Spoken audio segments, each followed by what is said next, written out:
Yesu ashimwe cyane bene data, ndabaramukije n'ibyishimo byinshi n'umunezero mwinshi. Nshimiye Imana yongeye kuduha uyu mwanya, nshimiye Imana iduhaye ubu buryo ngo twongere turamukanye, tuganire ijambo ry'Imana. Mwamaze kunyakira ndetse mwamaze no kunsengera, ariko nanjye reka nshima Imana muri make, maze tuganire ibyanditswe byera. Mana Data wa twese uri mu ijuru, ndagushimiye, ngushimiye uyu mwanya mwiza uduhaye wo kongera guhura tuganira ijambo ryawe.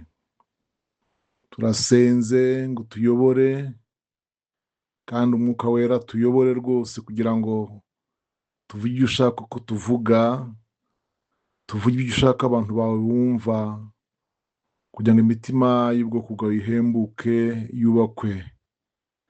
Ndagushimiye ko nshoboza mu izina rya Kristo Yesu umwami wacu, amen amen. Turi mu minsi ya Pentekote.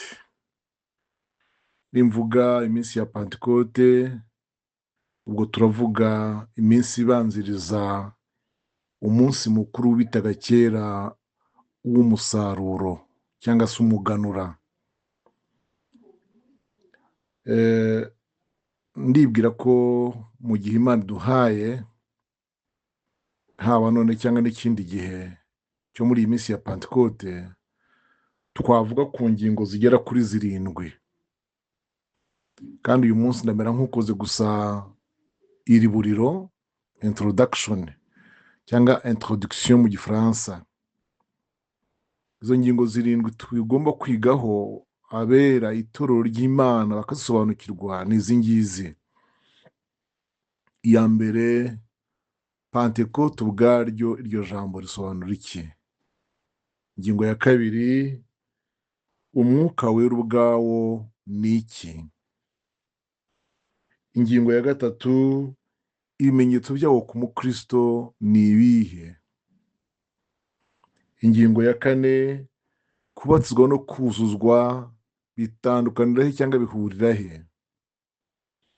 Ingingo ya gatanu, umumaro w'umwuka wera. Haleluya. Ingingo ya gatandatu, imbuto z'umwuka wera n'impano zawo bitandukanira he cyangwa byuzuzanya bite?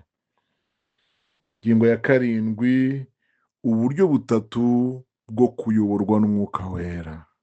Ngizi inyigisho itorero rikwiriye kumenya, abakristo bakazisobanukirwa, abantu bose bifuza kubatizwa mu mwuka wera cyangwa n'abamuhawe bakabisobanukirwa.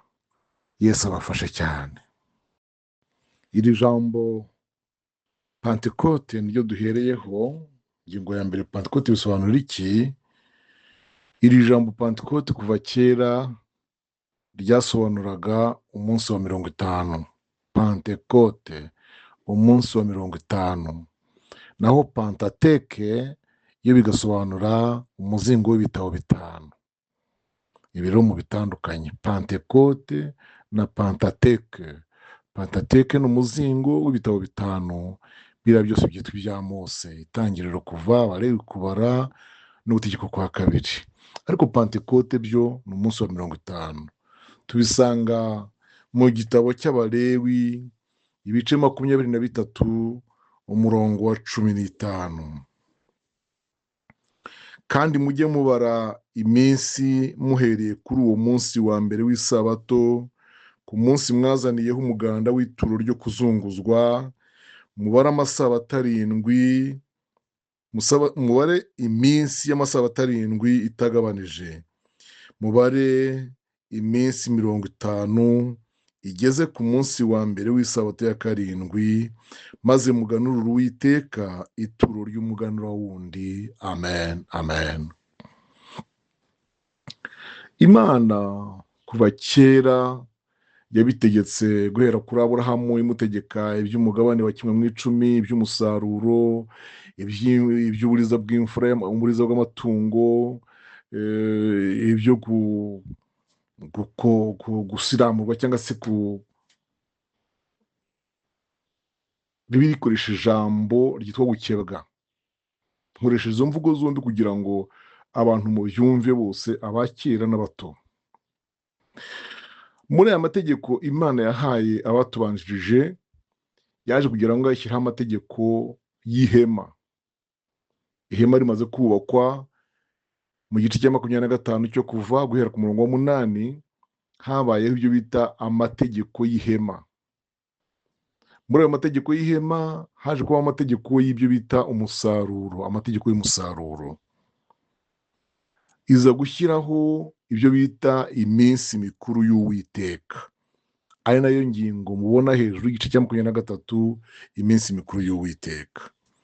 Aha rero yavuze ngo imyaka niba yeze, mujye mubara iminsi muhereye kuri uwo munsi wa mbere w'isabato, ku munsi mwazaniyeho umuganda w'ituro ryo kuzunguzwa. Hari umunsi bazanagaho umuganda w'ituro ryo kuzunguzwa. Ibi nabyo biransaba ko nabasobanurira iri jambo ryitwa umuganda w'ituro ryo kuzunguzwa, n'iryitwa umuganda iryo kwererezwa, n'iryitwa impeke, n'iryitwa amafu. Iryo kuzunguzwa ni amasaka akiri ku biti byayo, amahundo y'amasaka akiri ku biti byayo, niyo yo kuzunguzwa imbere y'Uwiteka. Hanyuma iryererezwa ni igihe amasaka yamaze gucibwa ari imishishi, ni igihe amaze gucibwa amahundo yavanywe ku bikenyeri, niyo maturo yo kwererezwa. Hanyuma ay'impeke ni igihe amasaka yamaze guhurwa yanagosowe yabaye impeke nyine. Hakaza rero n'ay'ifu igihe amasaka bayaseye cyangwa bayasekuye yabaye ifu. Ibi byose byakorwaga mu itegeko ry'Imana kugira ngo buri ariya yaje ku biti yo kuzunguzwa abikike atinde, hanyuma ayererezwa nayo abikwe muri ubwo buryo atinde, hanyuma y'impeke nayo abikwe gutyo atinde. Aya mafu niyo Abalewi bagomba gukonsoma. Ni nk'uko mu rugo mwagira ibyo mukonsoma biteguye n'ibibitse. Kwari ukugira ngo imirimo y'Abalewi yorohe, Abalewi be kugira imirimo myinshi ituma bagira ibintu bakora bibavuna. Ijambo ratubwiye ngo mubare iminsi muhereye kuri uwo munsi wa mbere w'isabato, ku munsi mwazaniyeho umuganda w'ituro ryo kuzunguzwa, mubare iminsi y'amasabato 7 itagabanije. Aha naho mukwiye kugira icyo mumenya bene data. Ntabwo ijambo isabato ari umunsi umwe nk'uko abantu benshi babizi, kandi abantu benshi babizi gutyo, cyane cyane abayizihiza batyo. Ntabwo isabato ari umunsi umwe, ku cyumweru cyangwa ku wa gatandatu, kuko biterwa n'iyo abantu bizihiza kubera kuroya imyizerere yabo. Ahubwo isabato ni icyumweru cyose. Niyo mpamvu mwumva bavuze ngo mubare iminsi igize amasabato 7. Urumva rero isabato ubwayo ntiyaba ari umunsi ngo kandi nawo ugira iminsi, ahubwo isabato ni icyumweru kikagira iminsi 7. Noneho mubare iminsi y'amasabato 7 itagabanije, ngo no gufata iminsi 7 igize icyumweru mugakuba n'amasabato 7 ari byo byumweru 7, ikaba iminsi 49. Mubare iminsi 50 kuko izageza ku munsi wa mbere w'isabato ya 7. Nuvuga ngo izageza ku munsi wa mbere w'isabato ya 7 ibe yuzuye ingahe? Yuzuye 50, niyo Pentekote. Iri jambo wa mbere w'isabato naryo mukwiye kusobanukirwa. Mbese uwa mbere w'isabato ni uwuhe? Uwa mbere w'isabato ni ku cyumweru, kuko niho icyumweru gishize kirangirira, ni naho igikurikiye gifatira. Ntabwo uwa mbere w'isabato ari ku wa mbere. Uwa mbere w'isabato ni ku cyumweru, kandi nanone ikaba niba isabato mu byumva ngaha, niyo isabato yose ibaye ku cyumweru, uwa mbere w'isabato ukaba ku cyumweru, kuko icyumweru gishize niho cyafungiye, n'icyumweru gitangiye niho gitangirira. Uwo munsi wa 50 nugera, mwongere muzane ituro ry'umuganura wundi, Imana ishimwe. Ngiyo Pentekote nicyo byasobanuraga. iyi pantekote rero yakomeje kwizihizwa mu bayuda, iba umuhango uhoraho kuko yari umwe mu minsi mikuru y'Uwiteka Imana yategetse, bigeze ubwo Yesu aje. Haleluya.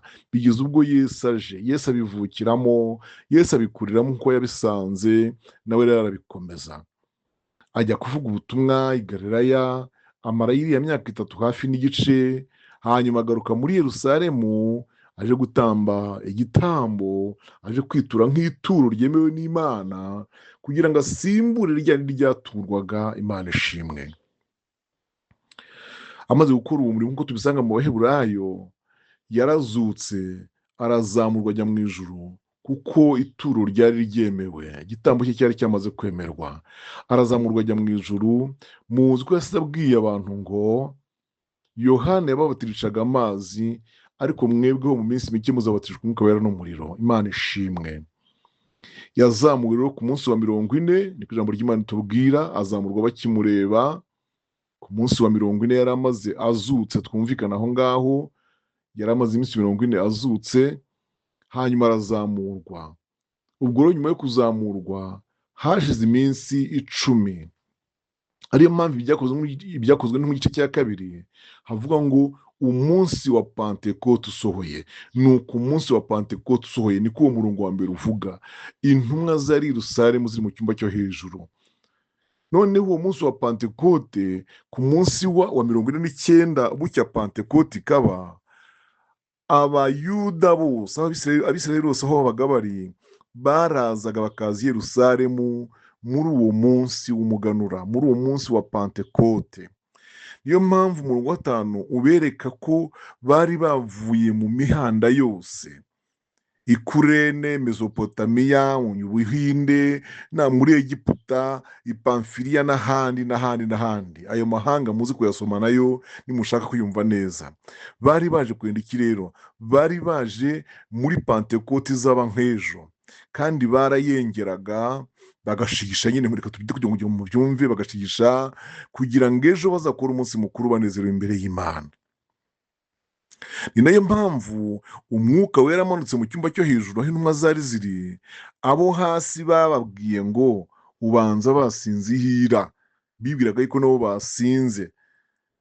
Bene data, ni byiza kumvira Imana. Iyo Pantekote isohora, intumwa ziri kumwe n'abandi hasi muri rusange muri icyo kivunge, edayeri nta nubwo yari gusohora, kuko niba Yesu yarababwiye ati mugende murindirire mu cyumba cyo hejuru, nuko yari azi ibiri bubere mu cyo hasi, aho twakwita nko muri kave. Murumva ko dukwiye kujya twumvira Imana mu bintu byose. Ubu si habaho umuntu wigirana jyuwa, kwa kundi abantu bigira bakimenye bakavuga ko bazi ibintu byinshi, akavuga ngo oya, dupfa kuba twagize Yerusalemu mu rusengero, nta mpamvu kujya hejuru tugume hasi. Noneho kakavuyo kose kabaza muri Pantekote kakabasanga hasi aho ngaho. Ariko kuhererwa hejuru mu cyumba cyo hejuru byatumye bamanuka basobanurira abo hasi. Imana ni ishimwe cyane. Rero tujye twumvira Imana, kuko ikintu cyose tubwiye ibifite impamvu yacyo. Nuko Pantekote irasohora, babatizwa mu mwuka wera, batangira kuvuga mu zindi ndimi nk'uko umwuka yabahaye kuzivuga. Imana ishimwe cyane. Reka dusubize ikibazo cya kabiri kibaza ngo, mbese umwuka wera ubwawo ni iki? Kugira ngo twigire ijambo umwuka wera ubwawo ni iki, tubanze tumenye umwuka ubwawo. Iryo jambo umwuka. Iyo dusoma Itangiriro igice cyaho cya mbere, Itangiriro igice cyaho cya mbere, umurongo wa mbere, tuhasanga amagambo avuga atya. Itangiriro igice cya mbere, umurongo wa mbere. Mbere na mbere Imana yaremye ijuru n'isi. Isi yari itagira ishusho, yariho ubusa busa, umwijima wari hejuru y'imuhengeri, maze umwuka w'Imana yagendagendaga hejuru y'amazi. Uyu mwuka w'Imana twumvise aha ngaha ni uriya wera, ni uriya waje kwitwa uwera, yagendagendaga hejuru y'amazi. Yahakoraga iki? Twibukiranye yuko mu gihe cyo kurema, lors de la création, mu gihe cyo kurema, inama yo kurema y'ibikorwa byose yari igizwe, munyemere nkoresha ijambo rivuga ngo n'abantu batatu, yari igizwe n'abajyanama batatu: Imana Data, Umwana n'Umwuka Wera. Uyu mwuka rero w'Imana wagendaga hejuru y'amazi, ni nko kuvuga ngo yari mu bintu bya supervision, yari mu by'ubugenzuzi, akurikirana ibikorwa by'Imana, abikurikirana. Ni nk'uko ahantu perezida wa repubulika ari bube ari, uhabwirwa n'uko hari abantu bacunze umutekano, bateye ukwabo, bambaye ukwabo. Hariya rero Umwuka Wera yari acunze umutekano, ariko atarafata iryo zina ryitwa Umwuka Wera, ahubwo yitwa Umwuka w'Imana. Igihe cyarageze uyu Mwuka w'Imana akajya aza ku bantu, akajya abazaho, akagira ibintu abakoresha. Muri Samweli wa mbere murabihana mu gice cya 9 n'icya 10, Umwuka w'Imana aza kuri Sawuli. Murabibona umwuka aza kuri Samusoni mu Bacamanza 13:26 kumanuka hepfo. Murabibona umwuka w'Imana aza kuri Dawidi igihe yari amaze kwimikirwa amavuta na Samweli, ubwo ni mu gice cya 16 cya Samweli wa mbere. Aho hose avuga ngo umwuka yarazaga, umwuka araza. Hari ijambo rihakoreshwa rivuga ngo guhera uwo munsi umwuka w'Uwiteka akajya amuzaho cyane. Iryo jambo rihari muri Samweli wa 16, akajya amuzaho cyane. Iri jambo umwuka w'Imana yajyaga amuzaho cyane ryasobanura kumuzaho kenshi mu munsi, beaucoup de fois par jour, cyangwa se akaza ari mwinshi, en grande quantité. Ibyo byombi bisobanura ngo akajya amuzaho cyane, kumuzaho ari mwinshi no kumuzaho kenshi mu munsi. Ibyo ni nabyo tuzagarukaho tugeze mu ngingo yitwa kubatswa no kuzuzwa, ndibwira ko ari ya 4.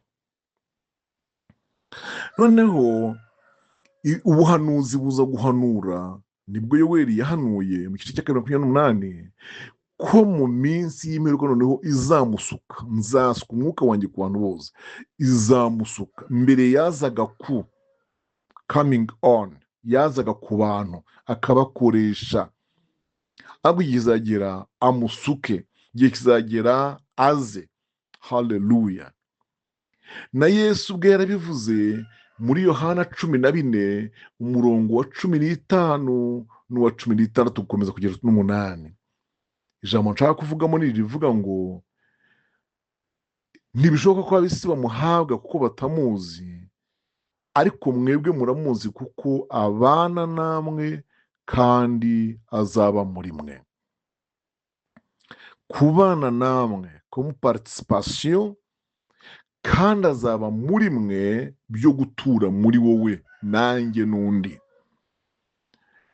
Kubaho umwuka ari ubwabyo ni ukubana nawe, cyangwa umwuka akaza aho turi, ibyo ubwabyo ni ukubana nawe. Umwuka akasira sekirite, agacunga umutekano w'iteraniro, uko ni ukubana nawe.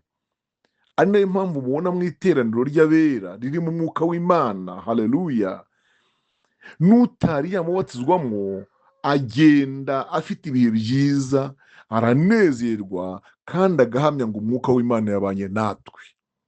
Kandi we ntarabatizwa mu Mwuka Wera, ariko yabyumvaga ko umwuka yarari aho ngaho, yanabibonye ko umwuka wera yarari aho ngaho. Yesu irashaka kuvuga ngo igihe kizagera noneho abe muri mwe. Ubu arabana namwe kuko aho ndi arahari, aracunga umutekano w'itorero, ahubwo igihe kizagera abe muri mwe. Imana dufashe cyane. Reka mvuge ku bimenyetso biranga cyangwa byerekana umwuka wera ku mukristo. Wenda bari nacyo duhagarikiraho, tuzakomeze tujye dufata amatsiyeri ntoya. Iyi minsi uko ari 3 muzaba mubyumvise neza byose. Ibimenyetso biranga umwuka wera ku mukristo, icya mbere nkuko tubibonye mu byakozwe mu gice cya 2 ni ukuvuga indimi. Igice cya 2 umurongo wa 3, reka duhe ku murongo wa 2. Nuko umuriro ubatungura uvuye mu ijuru umeze nk'uw'umuyaga uhuha cyane ukwira inzu bari bicayemo. Haboneka indimi zigabanije zisa n'umuriro, ururimi rujya ku muntu wese wo muri bo, bose buzwa umwuka wera, batangira kuvuga izindi ndimi nk'uko umwuka yabahaye kuzivuga. Ngiki ikimenyetso ndakuka, ngiki ikimenyetso simusiga cya rurangiza cy'uko umuntu abatijwe mu mwuka wera. Ni ugutangira kuvuga mu zindi ndimi nk'uko umwuka wera abahaye kuzivuga. Imana nishimwe cyane. Ahangaha ntituvuga kuvuga mu zindi ndimi, hari uri buvuge ati se mu by'ukuri ibyo bibazo nagiye mbyakira kenshi, ko nigeze kugira imbaraga uriya muriri ukanzaho, kuko uriya muriri mubonye hariya nizo za mbaraga zitigisa umuntu. Ugasanga umuntu akora ati ko rwose izi mbaraga zanjeho, uyu muriro ukaza, uyu muyaga ugahuha, ngatigita ngatitira cyane, naherutse mvuga akantu kamwe gusa, ariko ibintu byagendeye aho byagiye ubwo sinongeye. Igisubizo ngiki: iyo tuvuze kuvuga mu ndimi tubitandukanye na nyinshi. Indimi n'indimi nyinshi. Indimi ni pluriel, ni ubwinshi bw'ijambo ururimi. Impamvu babyise indimi nyinshi ni uko icya mbere zatanzwe kugira ngo abanyamahanga bose bari aho bavuye munsi y'ijuru, buri wese abashe kumva ibitangazo by'Imana mu rurimi rw'iwabo. Ni nako ijambo ry'Imana ritubwira hariya. Ibyo ubwabyo bituma ziba nyinshi rero. Aho ni naho abantu bashingira muri iyi minsi, abanyamadini bo hanze aha ngaha, ugasanga ngo bafashe umwanya wo kwigisha abantu kuvuga mu ndimi, ariko urebye bakabaha nk'uburenganzira ngo umuntu wese avuge urwazi. Mu by'ukuri igiterane cy'abantu barenga 200 harimo abantu bazi Lingala barivuga, abazi Igifaransa bagisengamo, abazi Icyongereza bagisengamo, abazi Ikizuru bagisengamo, buri wese icyazi, Ikidage, Igiswedwa, biriya bihugu byose abantu bagiye bajyamo, n'Igishinwa ubwacyo abantu basanga bakizi baragisemura. Ni Icyarabu, kuko za Dubai hari abantu bakora umurimo. Rero aba bantu bateranye mu iteraniro ukabaha umwanya ngo bavuge mu ndimi, bashobora kuvuga muri izo ngizo bazi z'ibihugu babayemo. Izi rero si zo z'umwuka, oya. Ibi z'umwuka iyo gihe zavuye mu ijuru, ariko ziza mu buryo bw'igitangaza, kandi ziza ku buryo babandi bari munsi, bavuye mu mahanga yose munsi y'ijuru, bari hasi muri kave, bumva ibitangaza by'iwabo mu ndimi z'iwabo. Imana nishimwe cyane. Umuntu ashobora kubatizwa mu mwuka wera akavuga imvugo rimwe imwe, byo bita umugemo, imvugo rimwe imwe, consonne, ri, tu, ra. Abanyamasengesho mu nteze amatwi, ibyo mwarabyumvise, bamwe muri mwe murasanga muri haranababayeho.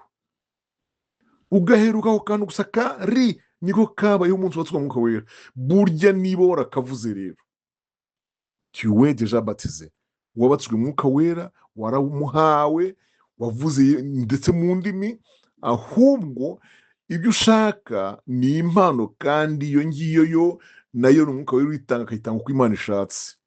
Indimi nyinshi. Indimi nyinshi zigasobanura kuzivuga umwanya munini.